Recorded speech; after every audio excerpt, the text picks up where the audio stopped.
everyone, welcome back to my channel. My name is Khushi Kishore, and today we are gonna talk about November 9 by Colleen Hoover and why I think this was a horrible book. Are we ready? Because I'm not.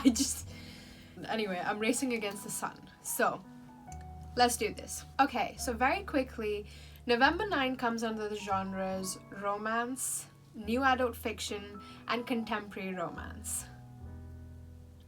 I will come back to this later because clearly I have things to say about that. So let me quickly walk you through the concept of this book, which is the thing that attracted me to this book. I thought it was quite interesting, unrealistic as hell, but I was happy to suspend disbelief and just enjoy it for what it was. So, we have Fallon and Ben. Ben is in uni and he is an aspiring novelist.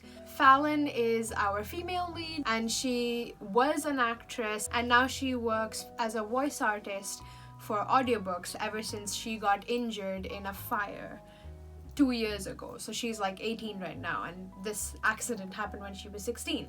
Anyway, on the day the story starts, Fallon is about to move from LA to New York in hopes of auditioning for Broadway and doing some theater over there. It's like a refresher for her career. She wants to try something new. She wants to get out of LA.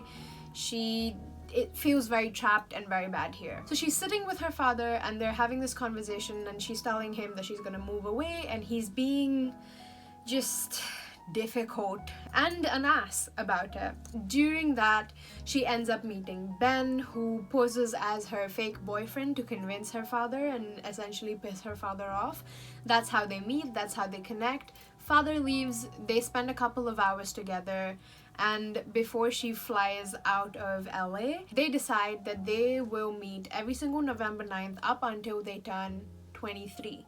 Both of them are 18 right now. I thought it was fun, I thought it was cute, I didn't really know how it will work. They set rules like they can't have each other's phone numbers, they can't contact each other, no social medias, like they're blocked on each other's social medias. They will not, literally, no emails, text messages, nothing.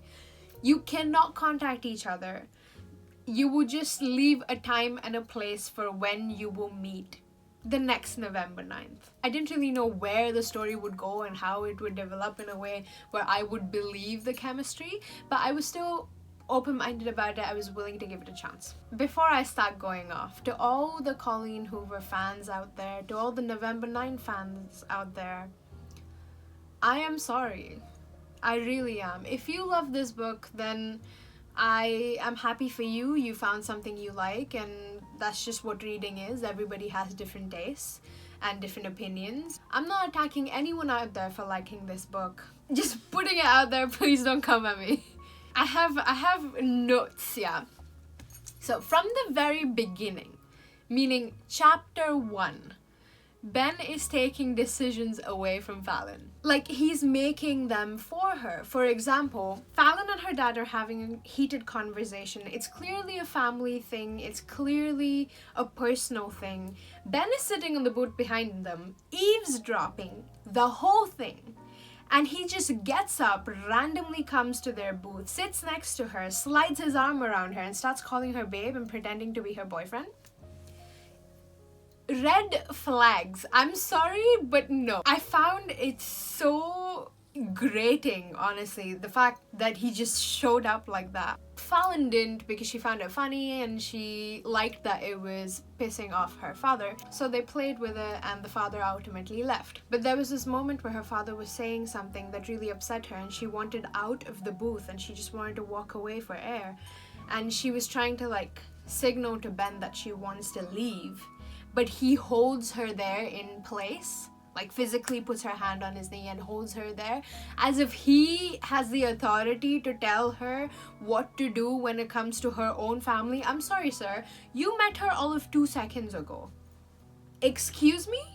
I'm offended already. Like, that is not your place. So the whole way they met, that him butting into that conversation with her and her dad, I just did not find it cute. I did not think it was really that funny. Honestly, I found it a little bit of a red flag. Is it entitlement? I don't even know what to call it, but just his need to be a white knight in shining armor because it's his responsibility to go and save this girl who doesn't know how to deal with her own dad. In fact, she was doing okay.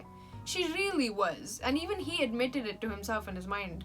But no, he had to go and butt in because it's his job, you know? Because how is a woman supposed to survive otherwise? Chapter 2. 1 page in, and only a few minutes after these characters have actually met. So the father is left and they've just started talking to each other. Ben admits that he has her boobs on his mind. Like, he literally admits that that's all he can think of, and he's just thinking of her boobs and what color panties she's wearing. He thinks, and I quote, "But if we're just going to sit here and stare at each other, it'd be nice if she was showing a little cleavage." I'm sorry, what? Excuse me? Like, how very romantic. He immediately sexualizes her, which is already bad enough. But it gets worse when we learn how he got there that day and why he was there. Like, we find this out later on in the book, and it just makes it so much worse. Because it speaks a lot about him as a character, as a person. Just, no thanks. He's already thinking about how this woman he barely knows should be dressing, because apparently what she was wearing was very convent-inspired. I am quoting him. That is why I'm using the air quotes. I'm quoting. I'm sorry. What gives you the right? What gives you the right? And like, Fallon wears like long clothes and she wears her hair long and stuff like that because she feels more comfortable in it. And yes, it is also a big part of her hiding her scars.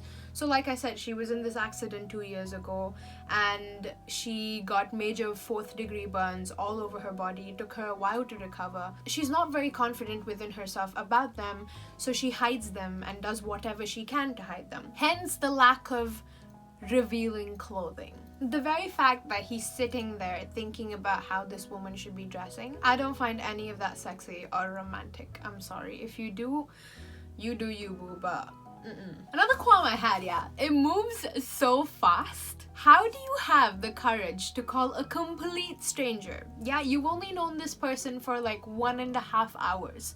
How do you have the courage to call them back home? To show them where you live? Like, girl, have you considered that maybe he could be a serial killer? What if he was? You're dead. Bam. End of November 9 within 2 chapters. But she calls him home. So he decides to take her out for dinner before she leaves, and they're going to this fancy place and he picks out a dress for her that he would like her to wear, and she's not comfortable with it. Immediately she says no because it's quite revealing and she doesn't want to wear her scars out. She's not ready for that. And he has the audacity to tell her how she should deal with her scars and insecurities, and that it's her fault that her scars make other people uncomfortable. Just reading all of that was angering me. I'm sorry, what? That is not how you speak to a person, much less a person you've just met. Is that his way of giving her a pep talk for her confidence? Because I'm sorry, sir, that's not how it came off. It came off as offensive. Obviously not to Fallon though, because girl, she's an idiot. Like, she gets angry about it for all of 2 seconds and then brushes it under the rug the moment he says something nice. Genuinely, that whole scene felt like he wasn't really listening to her and he was just steamrolling over her trauma. The fact that he tells her what to feel and do when it comes to her trauma responses is just not right. It's not like he's a psychologist or a therapist. No. He needs a psychologist or a therapist or some sort of mental support. So what gives him the authority? As you can tell, this was just the first few pages in, about 45 pages, and I already wanted to DNF the book so bad. Very bad. And that is the fastest I've ever decided on DNFing a book, because it takes a lot for me to make that decision. So, a new record for me, I guess. You know what, it absolutely blows my mind that the reason Fallon gets over or starts to get over her insecurities and feel more confident is because Ben told her to. That's it.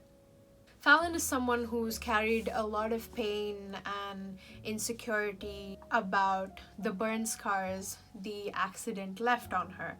She has them in over half of her body, and she, like I said, she tried to cover it up a lot, and then he told her not to, and then she stopped doing it. And he told her to be confident, and she got confident. I'm sorry, what? Like, sometimes I genuinely feel like he might have like a borderline fetish thing when it comes to her scars. And then he, a complete stranger, tells her to embrace them. And all of a sudden, her insecurities aren't that much of a problem anymore. It's like her confidence is based off of him and what he says. And I just think that undermines her journey and her ownership over her own body and scars and all the trauma that she has suffered. And that's just so sad. So what? You get over your fears and insecurities when a man tells you to get over them? That is such a bad message. Such a bad message. For any of y'all who've actually read the book, you know the part where they talk about Asian food? Yeah. Apparently sushi and pad thai are, and I quote, almost the same thing, cause they're both Asian. I'm just offended. I'm sorry, what? Also, fun fact, Ben's birthday is the 4th of July. And I find that hilarious and so damn sinister, especially when we find out the plot twist later on. Those of you who've read the book, you know what I'm talking about. Okay, so for this next complaint that I have to quickly explain what happened at the end of their 3rd November 9th meeting. Ben is going through a very emotional period in his life right now because he's just lost his older brother. He's completely in love with Fallon apparently, and he wants to start a life with her. So they decide to drop the plan and stop doing this whole November 9th thing, and instead they would share each other's contact details and keep in touch with each other and start a relationship.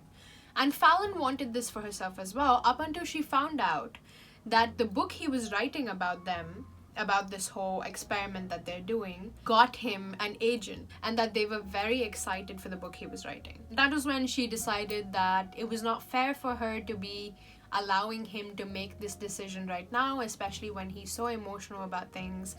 Rightfully so, he's lost someone he loves. She says, okay, we're not gonna make this decision this year, maybe next year. So she decides to leave and go back to New York and just say that we'll meet again next November 9th. See, all of that is fine, but hear me out.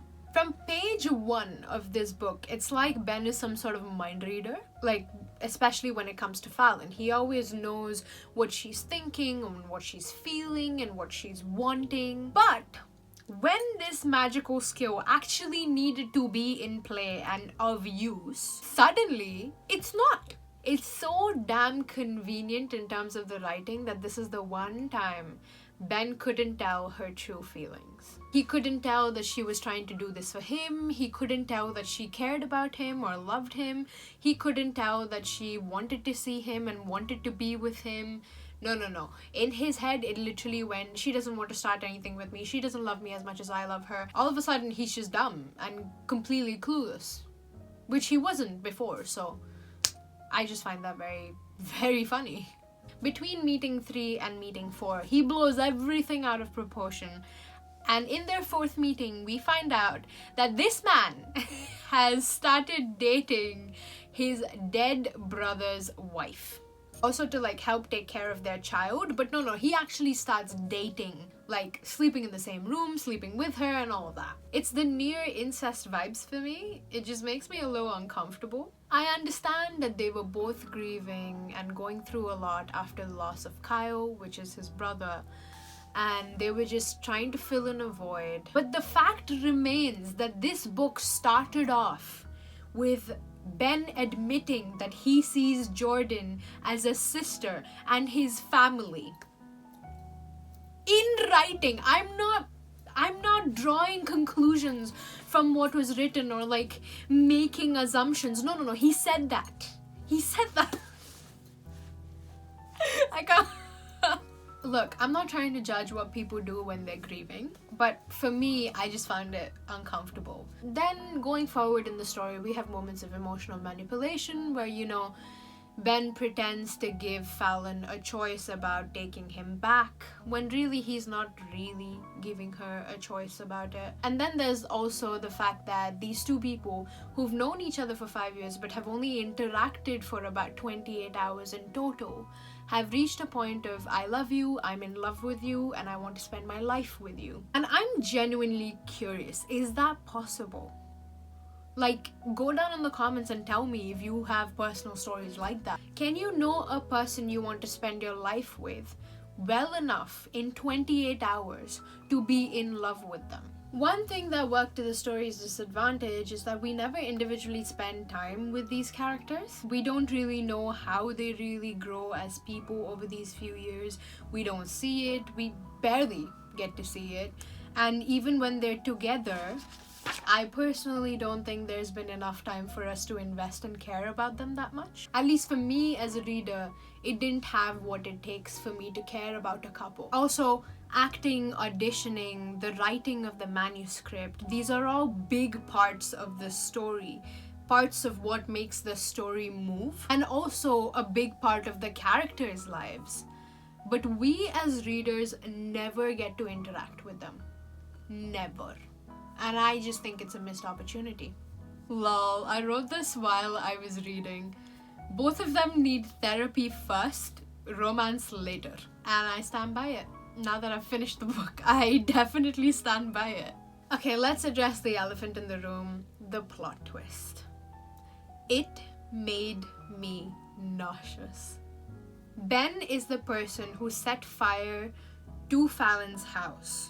And this is the fire that almost killed her and left 4th-degree burns all over her body. The reason he did this is because his mum earlier on that day, which was also November 9th, had killed herself. And he did not read the suicide note, so he did not know that she'd done it because she was already very far into her cancer journey and did not know what else to do. Her way of making things easier for everyone, that is what she explained in the suicide note, but he never read the suicide note. He saw her dead body, he called the authorities in, and he somehow came to the conclusion that she killed herself because of her current boyfriend. So he digs up who her current boyfriend is and goes to this boyfriend's house, who happens to be Fallon's father, and sets fire to Fallon's father's car. That leads to the fire spreading and then the house setting on fire. And he regrets it and stuff, but that is basically the plot twist. Obviously, he hasn't told her any of this. She only finds out because she finds the manuscript of the book he's writing about them, and she quickly reads a little bit of it without his permission. Just as a point of reflection, I haven't read other Colleen Hoover works yet, but I have heard a lot about them. I've seen a lot of reviews on them. Apparently this is something she does a lot, like uses her characters' traumas for plot twists or like for shock factor and stuff like that. Mind you, I'm not discounting any of Ben's pain for what he had to see and go through with his mother. Not at all. Especially because he was a minor. He was only a 16-year-old kid. But I do believe that 16 is still old enough to know right from wrong. And not many people's reaction or coping mechanism to losing someone they love is to commit arson. You know? No kid, no matter how old you are, should ever have to see their parent in that situation, in that state. But at the end of the day, he still committed a crime. Fine, it was a freak of a situation. He was grieving and numb and angry and in pain. And it had all happened just that day, so his mind was probably a complete mess when he did it. And he felt guilty for years afterwards. But it's not like he tried to rectify his mistake by turning himself in or by going up to the family that he had harmed. No. And even when he had the chance, when he actually met Fallon, it's not like he told her the truth. No, he concealed the truth from her for 5 years, and she only found it out because of his manuscript that he wasn't even planning to publish anymore. So would the truth ever have come out? We don't know. For me, that is not acceptable behavior. And also, I realized this, that after finding out the plot twist, his thing for her scars kind of make more sense. It almost feels like it's guilt related and just weird. Once again, let's talk about the deception. This man has been lying to her since day one, or omitting the truth, keeping the truth from her, however you want to say it. He's doing it about something that's so personal and close to her, something that she holds very close to her heart and her identity. How is that love? Or correction, how is that a healthy form of love?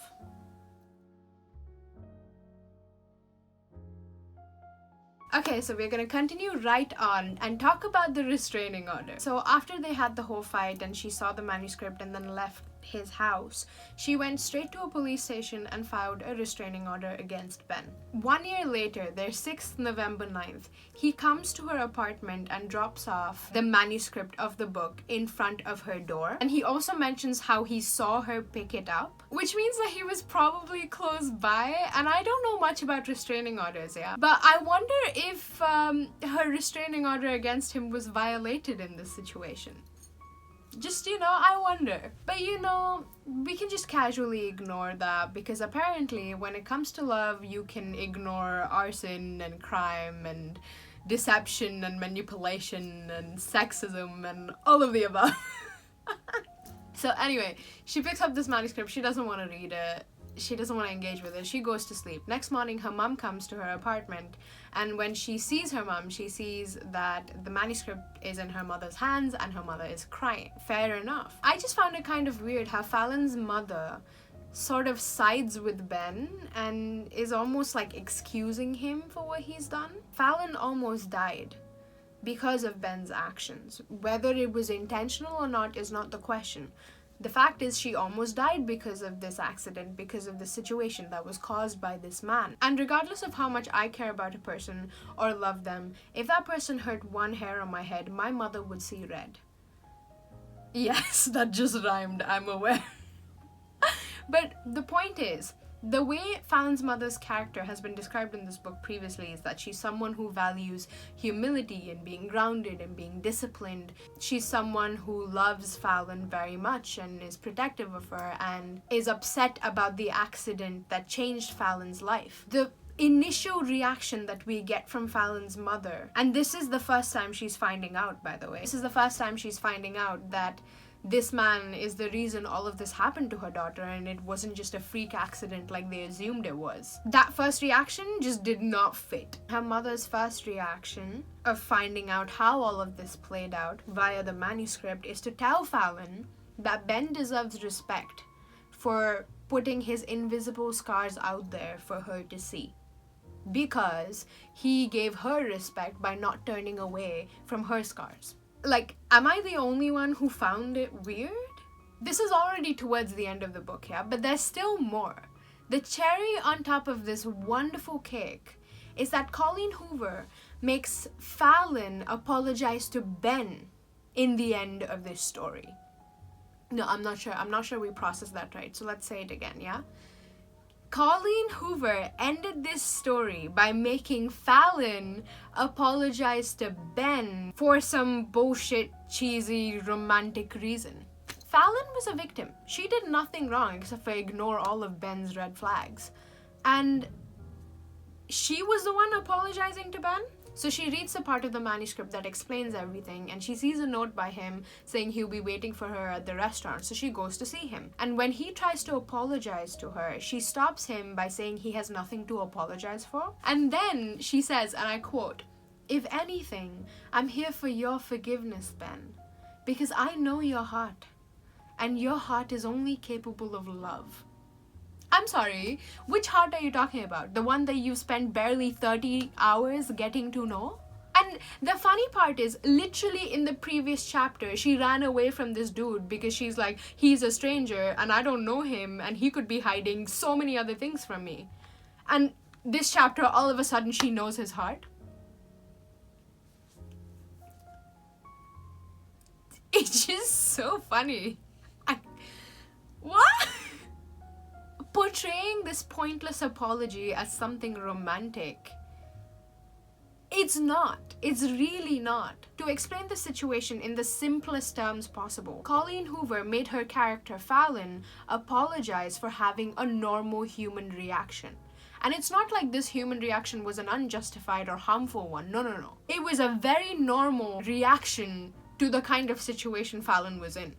It just leaves a bad taste in my mouth, I can't lie. What I'm ultimately trying to say here is I don't think November 9 is a good romance novel. In fact, I think it's bad marketing, or it's just a very, very, very bad romance story. I don't think it's healthy to tell people that situations like these, handled the way that they were, are things that should be idealized or put on a pedestal. It is not okay to tell people that love that looks like this is perfect or good or something you should aim for or even okay. So to everyone saying November 9 broke their heart, I understand. I completely get it. It's a messed up, twisted, upsetting situation. There's so much pain and suffering on both sides, and you really do feel bad for the things these characters have had to experience and see and hear. But to anyone talking about how sweet and heartfelt and beautiful the love and romance and chemistry in this book was, I'm sorry, but I can't agree. Once again, this is not my way of saying you are wrong for liking what you like. If you like this book, then I'm happy for you. You do you, and that is the whole thing about reading. There will always be different opinions and different ways of looking at one situation, one book, one scene, one story, whatever it is. So I'm not calling you out, I'm not trying to attack you, I'm not trying to do any of that. You know me. I just love sharing my opinions with you guys, whether it's a good book or a bad book or a book in between. I just love doing this, and I love making content for you and just sharing my thoughts. That's what this whole space is about. And I do welcome healthy, respectful discussion. If you feel like you have a different opinion on the matter and you would like to take it up with me, then as long as we're having a healthy discourse, a respectful discourse, I would love it. In fact, I think it would even be really cool to hear what you think about it and just talk about it. You know, that is the whole point of a community like this. So I welcome you in the comments if you do want to talk about November 9 with me. With that, I am going to say thank you so much for watching this video and sticking around. If you like content like this, then I would say like and comment down below. I would say join the family, subscribe and hit that notification bell so that you are notified every single time I post a new video. I am gonna say sayonara. I'm gonna say stay safe, stay healthy, stay happy, and I will see you very, very soon in the next one.